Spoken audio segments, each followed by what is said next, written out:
Welcome. My name is Lauren Wild. I use she, her, hers, and I'm the Outdoor Recreation Supervisor for Outdoor Rec. I just want to thank you guys for coming to our very first Lunch and Learn of the semester, Intro to the Outdoors. I'm super stoked to have you guys here. I'm super stoked about the presentation. And I'm going to cross my fingers and hope that all the technology works as it should, because sometimes I have technology issues. So, Intro to the Outdoors. I'm here with Casey and Emily as well, and they're both on my team. If you guys want to do like a quick little introduction, and then we can jump right in. Hi everyone, my name's Casey. I use she and her pronouns. I'm the coordinator of outdoor recreation. So this event is actually hosted by our two student employees, Lauren and Emily. Emily just joined us, so she'll be more of an attendee today. But I want to add something fun. A fun fact about me is that I recently just started drinking kombucha and have fully gone into that outdoor stereotype, and it tastes like vinegar, but I like it. So you'll see me do that. Go ahead, Emily. Hi, my name is Emily Tate. I use she, her pronouns, and I am the new outdoor recreation supervisor. I'm excited to be here, to be learning along with all of you. A fun fact about me is that I have a new plant obsession. It's new as of last semester, and my newest plant is an aloe vera to prepare me for the summer months when I get sunburned. And we've actually got like a fairly small group today. If you guys are comfortable too, we can do some introductions with you guys just so we can get to know you a little more. Just like your name, pronouns, and then I guess like Casey and Emily did, we can do like one fun fact about ourselves. You can either unmute or you can drop it in the chat. Sure. My name is Brianna, she, her, hers. Fun fact, I went camping by myself for the first time last year. So it was a really fun experience, and I'm really excited to kind of jump more into that this year. Yeah, that's awesome. Where'd you go camping? I live in Southern California, so I went to Big Bear. I don't know if y'all are familiar with that. Yeah, oh, that's awesome. Yeah, it was cool.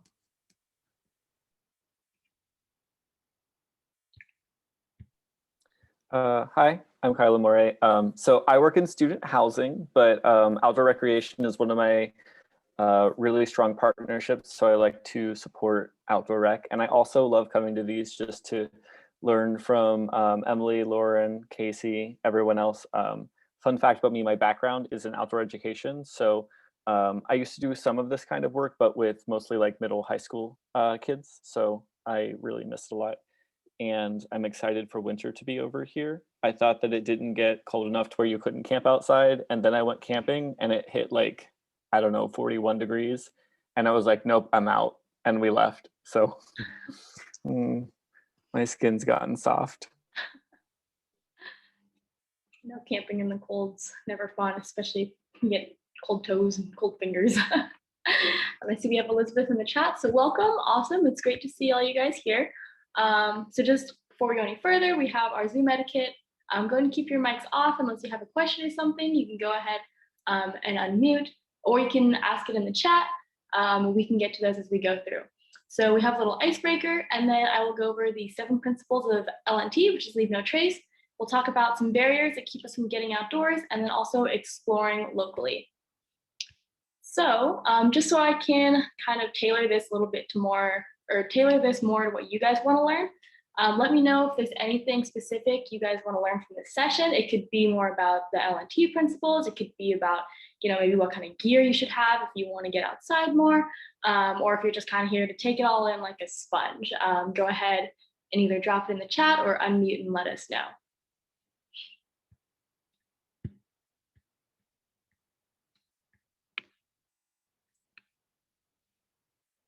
How to stay warm? We have some great tips for staying warm.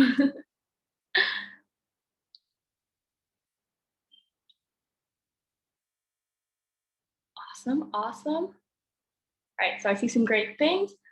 Staying warm, ready to learn everything, essential equipment. These are all really great, and we can definitely cover a lot of these as we go through.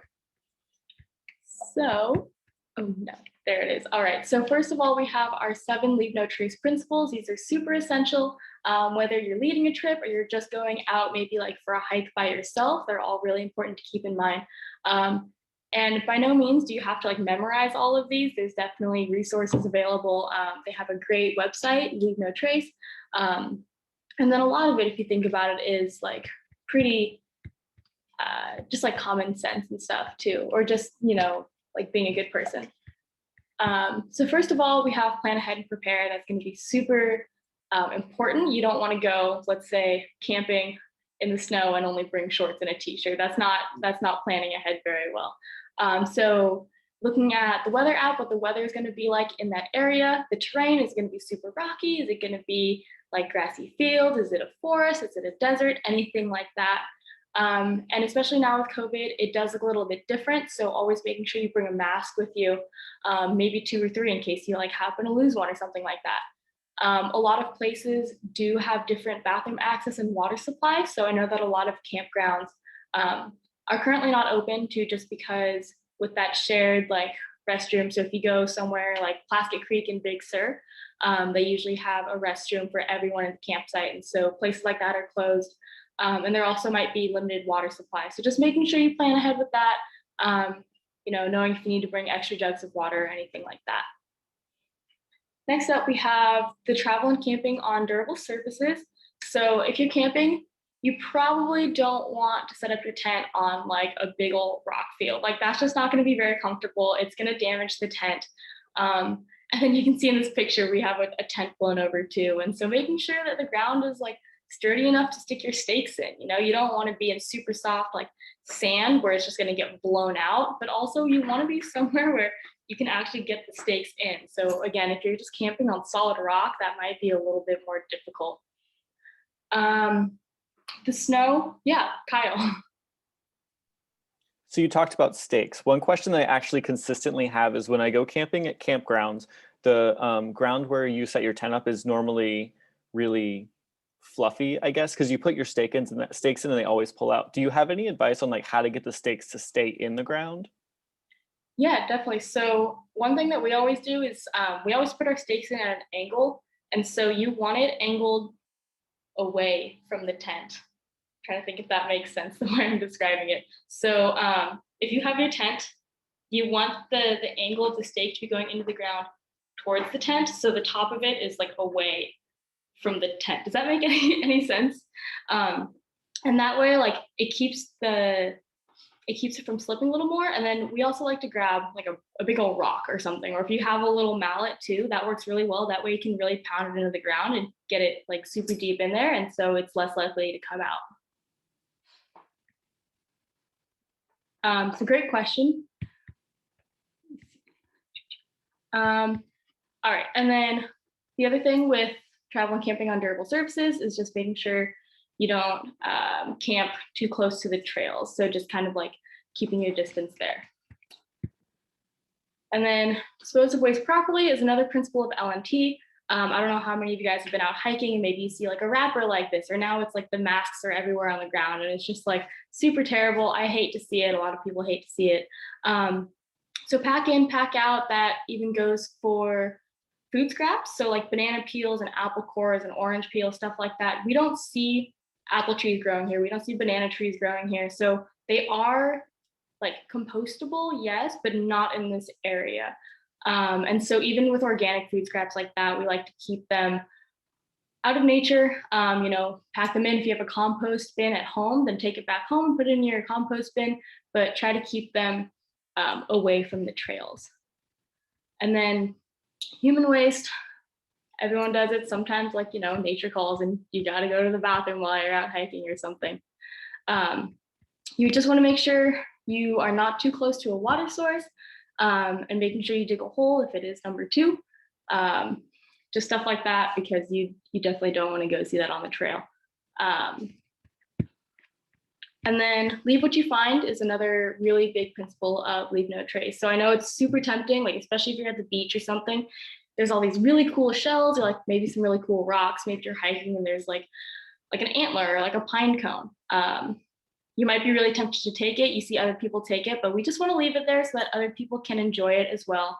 And you know, some people or some animals too need that as their home, especially with the shells and stuff at the beach. Like, you know, think of all little hermit crabs and like the snails that need new shells. You know, if you take that shell, then maybe there's going to be a homeless hermit crab. You know, we don't know. So that's just another thing that we have to keep in mind. If you are taking, so like I said earlier with the rocks, if you're taking rocks to pound in your steaks, just make sure you put them back.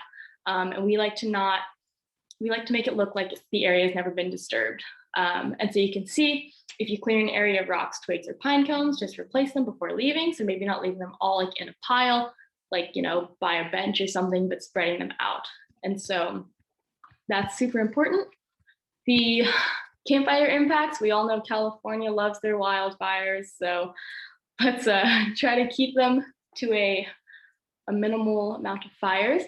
There are some places where if you go, you have to have a fire permit. So like if you go backpacking in Big Sur, even if you just want to use like a little stove, then you need a permit for that. So just doing your research beforehand, and that goes ahead with the plan and prepare.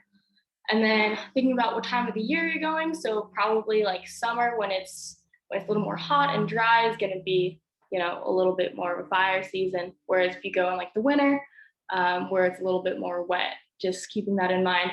And then putting out your fire, you always want to make sure before you move on, the fire is completely cool. So that's, you know, pouring some water on it, making sure you can touch it with your bare hand and it's not going to burn you. Mixing it up a little bit and just, you know, please, no more fires in California. Respect wildlife is another one of our L&T principles. And so this one's super important too, because if you have like some aggressive wildlife, you don't want them to get hurt. You don't want yourself to get hurt. It's in your best interest and in the wildlife's best interest. So watching them from a distance, even if it's just like a little squirrel or chipmunk, like giving them the space that they need. Whereas obviously if it's something like a bear or a moose, then you're gonna want to keep your distance, definitely. But some of those smaller animals, it's, you know, they might come up to you, they might, you know, want food, because a lot of other people don't respect this part of the L&T principles, and they'll feed them like their bread or their leftover trail mix or something like that. And that's not good, because then those animals get used to human interaction, they get used to being fed, and then if people stop, you know, coming around that area, then those animals aren't really gonna know what to do as much.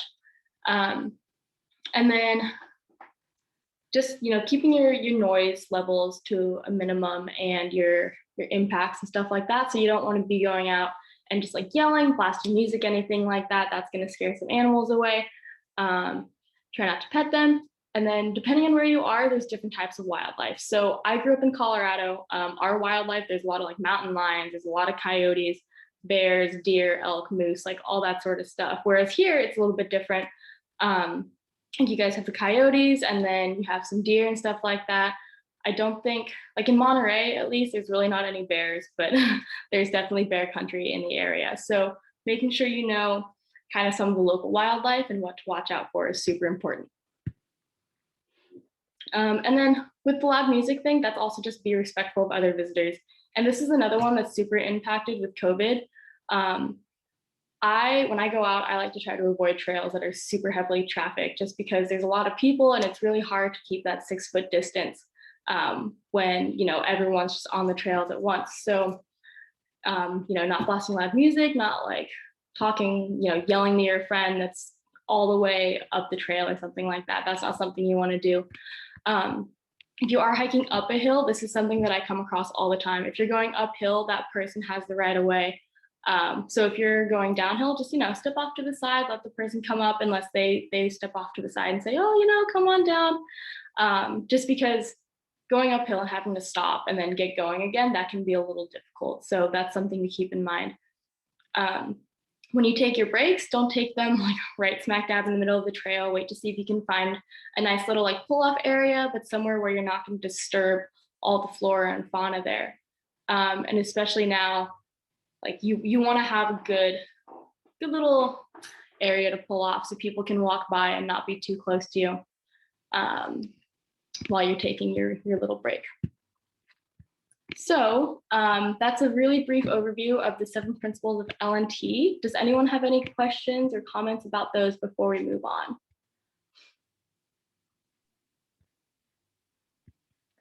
Lauren, I think you did a absolutely fantastic job kind of going through some of these.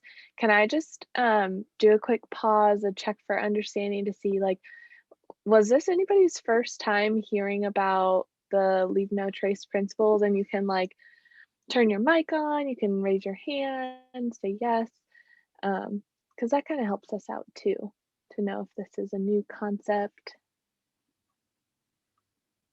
I'm not seeing anything. So everybody's heard of this before. For a special outdoor recreation prize, would anybody be willing to share one of the LNT principles and something that was maybe new to them that Lauren shared with us this time around? We have swag prizes for people. I just learned that the uphill traffic has the right of way. I guess I never thought about that before, but that's like cool to know. Yeah, we like to think of it as like an old school or a manual car, right? And if you're driving that car in San Francisco and you're like shifting gears and you're going uphill, like that takes a lot of effort and energy on the car, right? It's the same thing for us humans when we're out on the trail. And oftentimes we're not the only ones there. There could be equine, right? So like horse traffic, there could be mountain bikers, bikers just in general, right? It kind of depends on the trail that you're on. So it's important to just know like who has the right of way, to just be polite to one another when we're out there. So thanks so much. That was Brianna, right? Correct. Yeah. And that makes a lot of sense. Like, going uphill is a struggle. So of course we would want to let uphill people have the right of way. Totally. Totally. Don't stop that momentum. I know I'm always there like huffing, like, oh, it's okay. Go ahead. Anybody else want to share something that they might have learned that Lauren just told us about?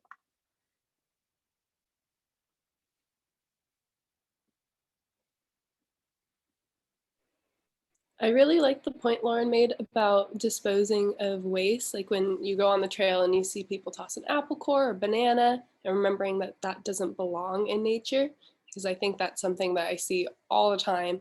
It's like, oh, it'll decompose, and in practice, that's not how it works. Totally. I think this might be like Lauren's favorite thing to talk about. So I was like pausing to see if she would jump in, but you're totally right. Like we don't just look outside and see an apple tree right there, right? Like even though it is biodegradable. So it's definitely a mental shift for us. We have to be like, okay, like it does degrade, but how long does that take? And is this natural to this environment? And what's the larger eco impact that this might have on the wildlife or other visitors, right? So yeah, that's a big takeaway for me as well. Thanks for sharing, Emily. Yeah, like Casey said, that's like one of my top things to talk about. Not even just on trips, but even like with my family. Like one time I was out biking with one of my little brothers and he had a banana and he ate it. And he's like, oh, I want to play the game. How far can I throw this banana peel? And I said, look, here's why we're not going to do that, all this stuff. And he goes, oh, you know what? Like I've never thought about it that way before. And then he didn't throw his banana peel. So that's good. So I taught him something. But yeah, and especially because out hiking, I see, apple cores and especially orange peels from like the cuties all the time because it's a great hiking snack, it's super small and lightweight and tasty, but I see orange peels out there all the time. And I always have to tell people like, hey, you can't just throw your orange peels out like this. That's not how it works here.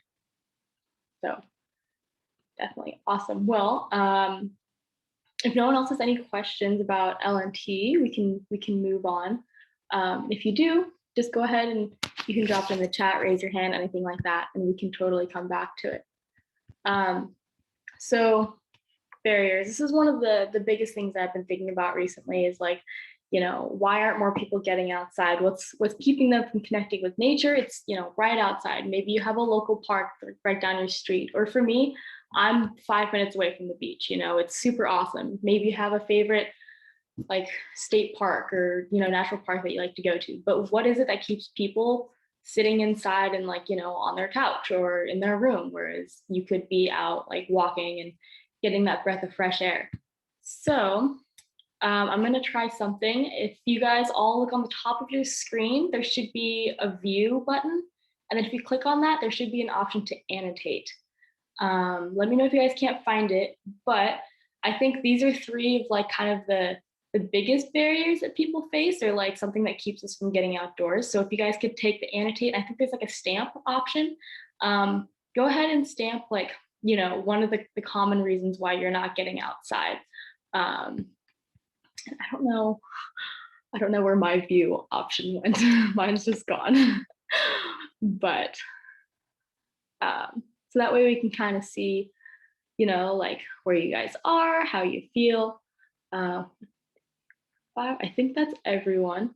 So yeah, the no time and busy schedule is like definitely a barrier. I know for me, sometimes it's really hard to get outside just because I'm so busy with school and work and stuff like that. And little to no outdoor knowledge, you know, that can be really daunting as someone. Maybe you want to go, like, let's say backpacking for the first time, but you don't know anything about backpacking. You know, you're not just gonna go out into the wilderness and start by yourself. I mean, maybe you will, I don't know, but maybe a little bit of knowledge might be preferred for that.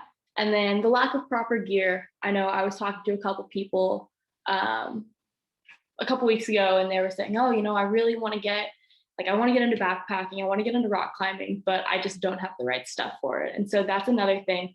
And especially because you go to places like REI and their stuff is just so expensive. You know, you walk in and you're looking at all the backpacks and the sleeping bags, and you're like, okay, you know, I like the sleeping bag, but you know, what's the difference between this one and that one? Besides, this one's blue and this one's red, you know, or rock climbing, you know, what's the difference between this shoe with the Velcro and this shoe with the laces? Is there a difference, you know? And so that's something that I feel like a lot of people have a hard time like asking other people about, because, you know, maybe they don't want to feel not discriminated against, but like looked down on kind of. Whereas, you know, if you go to someone and you're like, oh, hey, I just have a question about this, you might be thinking, oh, you know, they're going to think I don't know anything. Like they're going to think I'm just a beginner, you know, all this stuff. And that's another barrier.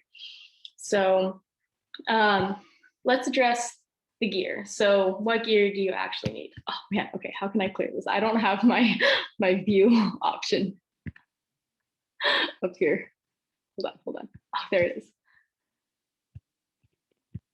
Oh, someone already cleared it. Okay, thank you. Okay, so what gear do we need, right? Obviously, there's like the super nice Osprey backpacks. There's the really nice like hiking boots. You could have the super lightweight backpacking stoves or the backpacking tents, anything like that. You know, Osprey backpacks easily can be at least $100. The tents, like, you know, $200, something like that. A good pair of hiking boots, around $100 and $150, anything like that. The good news is I'm here to tell you that you don't actually need all that gear to get outside. Obviously, it's going to depend on the activity you want to do. So, oh, there's a star. That's okay. So, a walk in the park, right? You're not going to need the super fancy camelback backpack, like, you know, with the little hydration pouch with the straw and everything. You're not going to need that. Backpacking, sure, you might need like a good sized backpack to carry all your stuff, but you're not going to need the top of the line, like the most expensive backpack. You're not going to need, you know, the super fancy trekking poles, or you're not going to need the full kitchen setup, anything like that. So it all depends on your activity. You know, there are some like rock climbing, you're going to need a harness, you're going to need a helmet and some rope and stuff like that. If you're going to go birding, you know, you just need a bird identification book if you want it, you know, maybe a pair of binoculars, or you could just go outside and, you know, go to the beach and say, oh, that's a, you know, that's a willet, or that's a long-billed curlew, and practice your identification like that. So as far as the gear you actually need, it's something that keeps a lot of people from getting outside and getting connected with nature, because they think that they need all this super expensive gear, whereas really you don't, you know. And that's the simplest way to put it, is you can go with your, you know, your $5, $10 school backpack if you want, like out for a hike, and you just throw your water in it, your snacks and your sunscreen, and you're good to go. A good pair of hiking shoes is definitely like recommended, but they don't have to be hiking boots. They could be like, a pair of Nikes or a pair of Under Armour shoes that you have, anything that'll give you like a little bit of support, a little bit of cushion.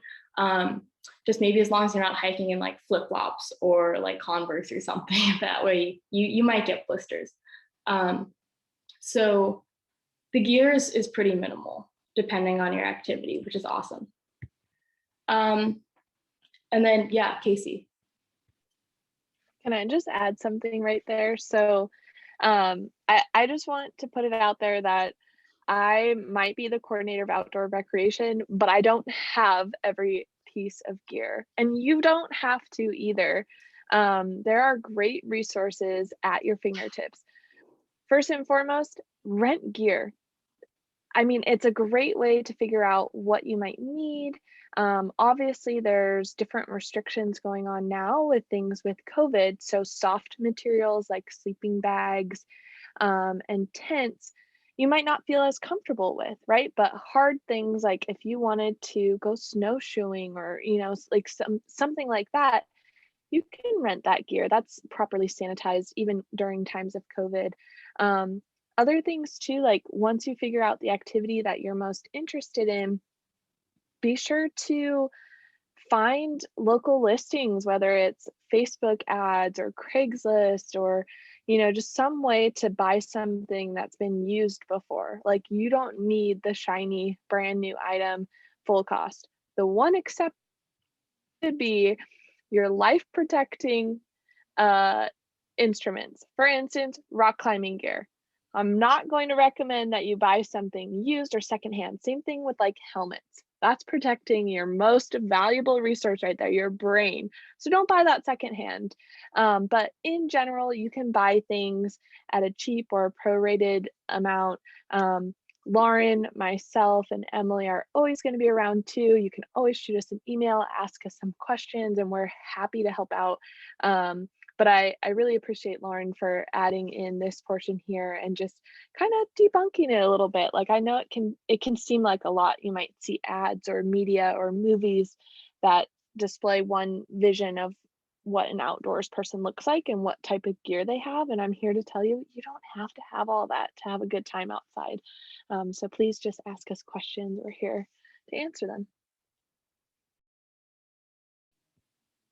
Yeah, thank you so much, Casey. That's such a great addition. And like she said, with the renting gear, usually if non-COVID times, outdoor recreation, we usually rent out all this gear. We have the backpacking packs that are like, I think it's like 60 and 70 liters. So it's great for a backpacking trip. We have the surfboards, the wetsuits, we have like the sleeping bags, all that sort of stuff. And it's usually at like a super great price for students. And that's one of the things that I really miss about being in person is like, having people come up to the desk and saying, hey, I'd like to rent a backpack, or hey, do you have any good hiking trail suggestions for a weekend trip or anything like that? Just like helping people get outside is one of the things I miss most about being on campus, that's for sure.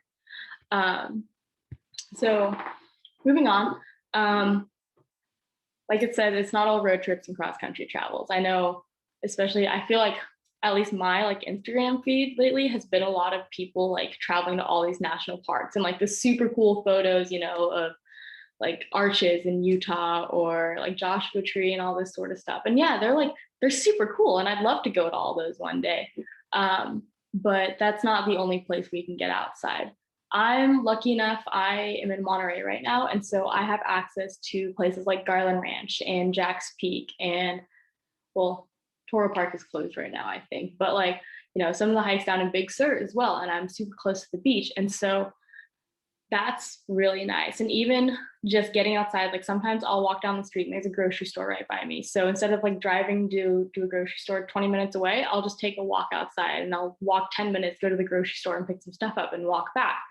And it's super nice, especially now with COVID, everyone's always inside, we're on our computers, we're like focused in on Zoom. And I don't know about you guys, but my head hurts after like 3 hours of Zoom, and I need that break away from a computer. So I try to make it where I'm outside at least like once or twice a day, whether that's just walking outside to clear my head, or maybe that's going surfing in the morning, or that's like going for a hike on the weekends, anything like that.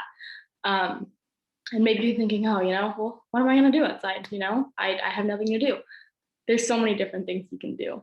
And that's really the beauty of it. So one of my favorite things is cleanups. I'm a marine science major. I love like giving back to the environment. So I have one of those bright orange Home Depot buckets. I'll take it to the beach and I'll walk along the beach for an hour and I'll just pick up trash I find.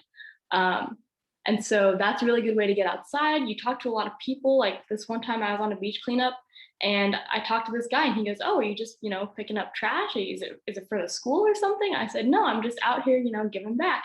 And he walked along the beach with me for a little bit and he taught me all about the birds on the beach. Like he was out there with his little binoculars and his little camera and he goes, "Oh, that over there, that's a willet." And he was telling me all these fun facts about the birds there. So you definitely you can meet some cool people doing stuff like that.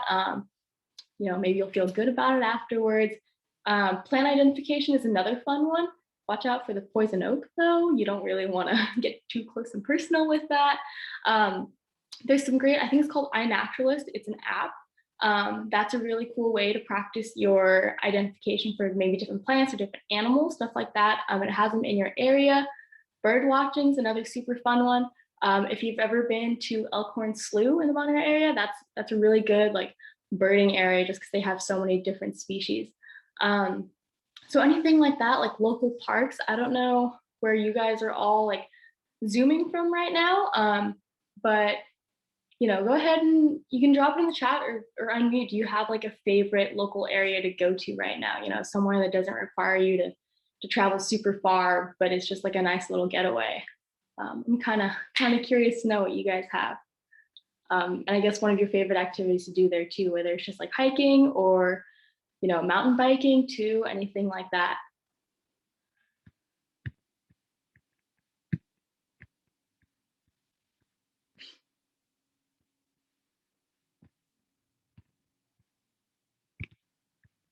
Oh, so we have running on the rec trail, walking and swimming.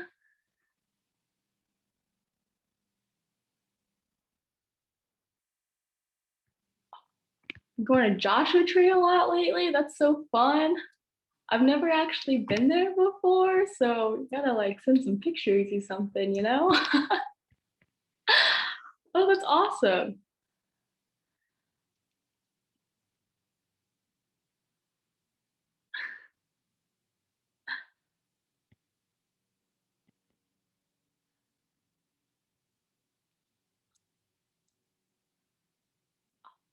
Brianna, I'm so jealous right now. I hope you know that.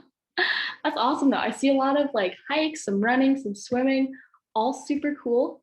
We love to see it. I'm glad you guys are getting outside. It's super important for us and our health too, just to get outside, get away from our screens, give our eyeballs a little break.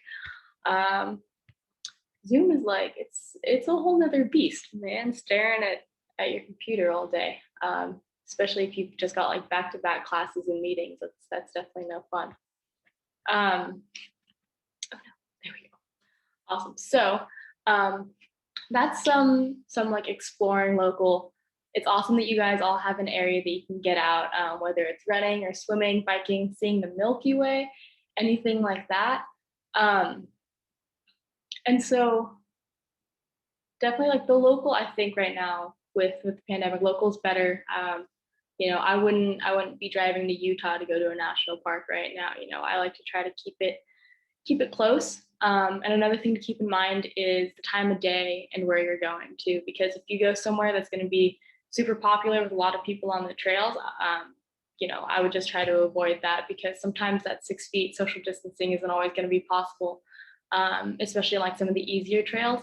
And I think All Trails, if you guys have heard of it, it's an app. It's got some hiking trails, and I believe they have a feature on it where it tells you how popular it is. So usually how heavily trafficked the trail is. That's super nice to look into. So All Trails is one that I use a lot when I go out looking for new hikes around the area, like Garland Ranch or Andrew Malera and Big Sur, anything like that. But that's kind of what I had for this presentation. I hope we were able to debunk some of the myths and break down some of the barriers that keep people from getting outside. I remember one of the questions from Kyle was how to stay warm. And so I did want to address that. One of my favorite tips or like tricks that I actually picked up since being with Outdoor Rec is the hot water in an Nalgene bottle in the bottom of your sleeping bag. That's like the absolute best. So this is my handy dandy water bottle that is broken because the cap is no longer attached. But yeah, I have like 3 or 4 of these bottles, all equally covered in stickers. But at the end of the day, so maybe when you're making dinner or something and you have like some leftover water that you're using for hot chocolate or something like that, or even you can pour more in, you fill up your Nalgene with hot water, and then you stick it down in the bottom of your sleeping bag. And so that way when you crawl in at night, it's kind of like warmed up and it keeps your feet nice and warm. That's my favorite. And definitely like layers. Coming from Colorado, it makes me so sad that I cannot layer here like I do back there, because that's like my whole wardrobe is like flannels and jackets and vests, and I will overheat if I wear them here. But that's super important. I really like vests personally just because they keep your core really warm. But then, maybe you don't want like that long sleeve on you, but the vest is nice. Beanies, and investing in like some good wool socks too. They'll keep your feet a little bit warmer than cotton socks. So I don't know if Casey, you had any other tricks for staying warm. You nailed it. That's my favorite. The other one is checking in on your sleeping pad. So what's insulating you between the ground and your sleeping bag? So for instance, a lot of the sleeping bags will have a rating. So maybe they're good up to like 30 degrees Fahrenheit. So on a cold night, you're going to stay warm in there. But that really only works if you also have an insulating layer between you and the ground. So some of the ones that are going to be least insulating are just some of those like real thin foam pads. But then what you want to check out is the R value. So the higher the R value, the warmer you'll be. And you can just imagine like the lower one would be a thin foam pad, and a higher one might be, if you've ever seen Friends or something like that, with like an inflatable, like almost like an air mattress kind of setup underneath them. One thing that I wanted to add, and part of why I turned off my virtual background, is I use my water bottle as like multi-use tool. So actually on the bottom here is like a bunch of duct tape for like that just in case moment where like something breaks and I need to fix it, so that I'm not like having to remember to bring duct tape every time. It's just like such a handy little thing to bring along with you. And I love little hacks like this. If anybody has any others, I'm always interested to learn more, but this is one of my favorites. My water bottles always have duct tape on them. I keep meaning to do that when I get a new one, and I always forget because I get too excited to put stickers on it. But yeah, no, thank you, Casey. Does anyone else have any questions right now or like comments? I'm kind of curious to know how many water bottles you have, because I'm like racking up a lot and I'm like, how many is too many? I have a lot of stickers too. I've got probably, I can find out right now. I just watched this one, so I have this one as well. It's got some fish stickers on it and some surf stickers. And I have, this is my oldest, so that's 3. This one, the cap is also broken. It comes off. So 3, I have 5. And then there's this one, that's 4. And then this is my newest one, it's 5. So I don't think there's such a thing as too many water bottles, but I have a million as well. And I would say the max is probably that Lauren would probably ever use on a day is like 4 of those. Like if we're on a really long trip and there's not like a water source in between, you'd probably want to have like about 4 liters of water. But beyond that, you're like trying to plan a trip so that you can stop somewhere, because water's super heavy to carry. So you definitely don't need that many water bottles. I know I'm guilty of having a lot too. Kyle, did you still want us to cover leave no trace with cooking? I remembered that. I mean, if you want to, you can. I think if you do other cooking ones, I'll come back. I do have another question that's more relevant, I think, to this presentation though, and it's thinking about, and especially since it's in like quarantine COVID times, if there are new skills or outdoor activities that we want to like try or experience, but we don't have experience with, like what recommendations, advice do you have on I guess getting those opportunities, experiences, and trying to get outside more? Oh, I was just gonna say that I think there are still private companies who are operating. So for instance, I know Lauren works with Wahine, like a local surf organization. REI still occasionally does classes, so everything from, you know, map and compass reading to mountain biking to snowshoeing. There's different organizations out there. My best recommendation is just to look up the organization, what they value, what they put out there in terms of sanitation or social distancing guidelines in adherence with the CDC, and then think about what feels most comfortable for you as well as the user or participant. In a typical format, I'd say, hey, stop by the rec desk. We, you know, have all these different opportunities, come with us, sort of a thing, but unfortunately we're not open. Do you have anything to add, Lauren? I was just gonna say something really similar. Checking like REI and Knowles too, just to see if they have any like webinars too, because I think, was it REI that was doing a couple, just like how-to videos. And they don't have to be synchronous either, you know, some of them just have some really good resources, you know, here's how to pack a backpack, here's how to, you know, start a fire, or here's how to work a camping stove, stuff like that. So doing a little bit of like research into that is really good. But like Casey said, usually we just say, you know, stop by the rec desk. You know, but there are some places that are still doing lessons as well. So did you have like a certain activity in mind? Nothing specific right now. I mean, I personally have dabbled in a few things that I'm still trying to get better at, so I need to focus on those. But I think people might feel like they have more time on their hands right now to get out and do more things, especially because we want to get away from our computers more. So I was just wondering, like, what advice you would have to folks who would want to go and try new things as well. Yeah, definitely. Yeah, no, checking out the websites is really good. And I know that's like staring at your computer more, but when there's no in-class person or no in-person class, then, you know, sometimes it just comes to that. But great question. Does anyone else have any questions pertaining to like LNT or gear or like things you can do, things you want to do?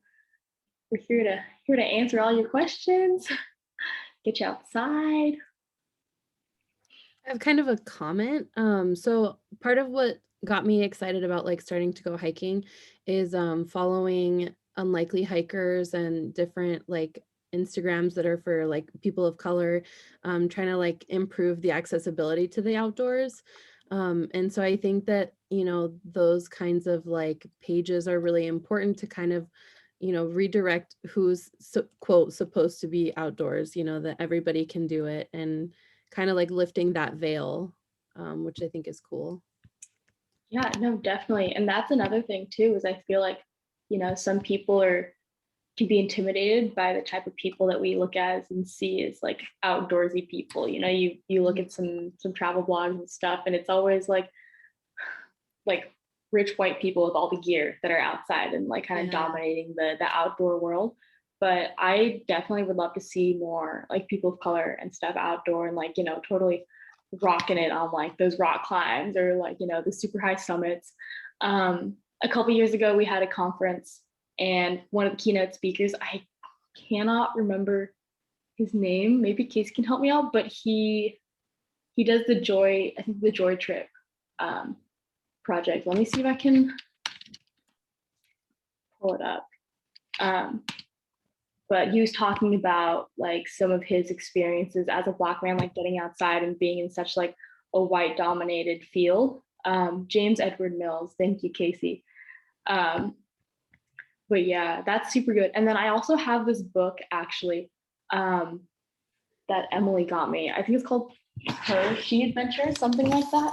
And it's a really good book. And it's got like all these super radical women, like, you know, totally just going out there and like having all these cool adventures. I'm gonna find it for you guys. Hold on. Oh, it's called She Explores. So this is what it looks like. And I love this book. And it's got like all these different people from different backgrounds, like going on all these adventures. There's a picture in here of a woman who like hikes with a keyboard in her backpack so she can go and like play music on like summits and stuff. There it is. Can you guys see that? Wow. Yeah. Cool. So this is like a super rad book. And it's just got kind of like testimonies from all these different women on their experiences and stuff like that. But no, I definitely agree with it being kind of a, you know, like, I can't think of the word, but like white male dominated field almost. Yeah, thanks for bringing in that lens too. And I totally hear you, Brianna, on wanting to follow individuals of accounts that look like you, or maybe they don't, and you want to learn some more too. And it's great to bring in those histories and stories. Coming up during the week of National Rec Day, we're going to be doing a special program just on inclusivity and equity in the outdoors, where we kind of dive into that a little bit more. So National Rec Day starts on February 22nd, and that whole week we're going to be promoting health and wellness in a variety of different ways with activities daily, and that'll be one of them, and I think you might want to check it out. Cool, definitely be there. Do you by any chance know what day of the week that event would be? That'll likely be hosted on the Wednesday. We're finalizing the details right now, so I think that's the 25th.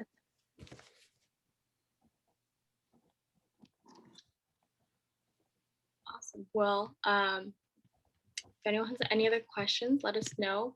But I would like to thank you guys all for coming. It means a lot to me that you showed up to our first like event of the spring semester. I was super stoked to like put this on and like share some things with you guys.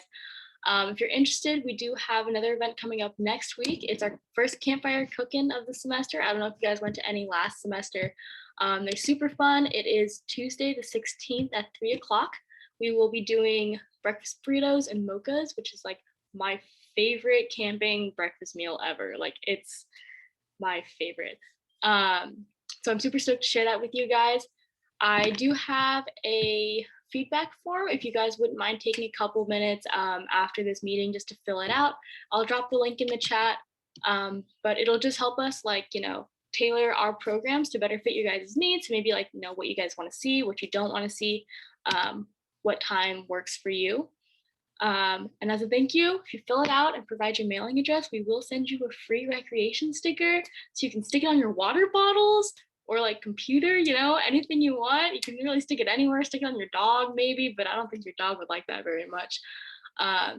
But yeah, thank you so much for coming. If you guys have any other questions, you can go ahead and ask them now, or if you think of any after, you can email us at Outdoor Recreation, or you can email me personally. Whatever works best for you guys. But thank you for coming. Super stoked to have you guys here.